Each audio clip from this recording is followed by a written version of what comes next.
mutane na ta magana wai ina wannan yaron wai ina yaron nan ashe matsiyacin yayi Lagos. Kai jama'a Lagos ya tafi wallahi ya samu dawowa. Kawo gida. Sai ka dawo Kano. Ban dawo Kano. Sai na can cikin atafa can cikin alaba. Can cikin alaba. A wannan ya fi ƙarfi. Ɗan bariki ne. Atafa ko alaba rago ne na jana fara. Alaba rago. Nan bangaren ba wajen hanyar da zai miƙar da kasu ba. Wannan kuma ba a gidan mako ba. Ana shiga ciki zai miƙar da kai ojere.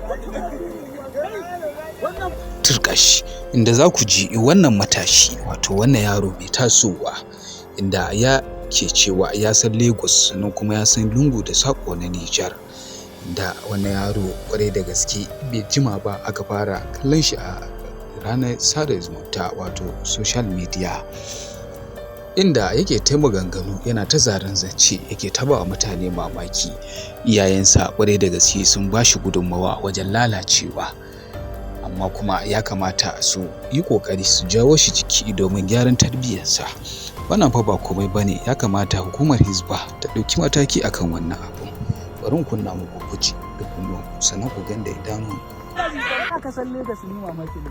Ko ni dai iskanci na ban je Lagos ba. Ina rantsi da Allah ka san baban ka bai sarki ko? Sai ka faɗa mai shi. Na rantsi da Allah yi mai ya jira. Ku ji yadda yaron nan ya san Lagos. Allah ya kyauta. Allah muna roƙonka da kyawawan sunayenka. Allah dan sunanka Allah. Allah ka ba mu ƴaƴan da za mu iya controlling ɗinsu idan kuma mun haifa Allah ka ba mu abin da za mu iya kula da tarbiyya da kuma buƙatun ƴaƴanmu. Idan aka ce mu ku dinga family planning kuma ku dinga addu'an saduwa da iyali sai ku ce ana muku shishigi. Ai annabi ya ce ku hayyafan yi alfahari da ku. Yanzu irin wayannan yaran muna da irinsu sun fi 1000. Shi kawai ana ganin shi a media ne aka san sa. Babu karatun boko, babu na addini, ba tarbiyya, babu gata, ba kulawa, ba sanin ya kamata. Ta yaya yanzu wannan yaron akan ɗan ƙanƙanin abu ba za ka juya mai ra'ayi ka mai da shi abin da kake so ba?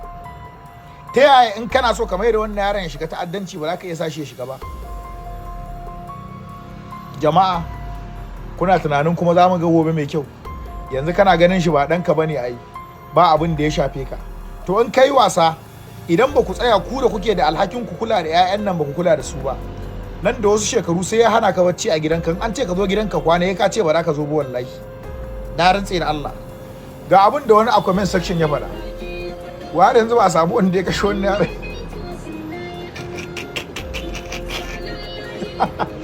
Kun karanta abin da dan comment section din ne faɗa?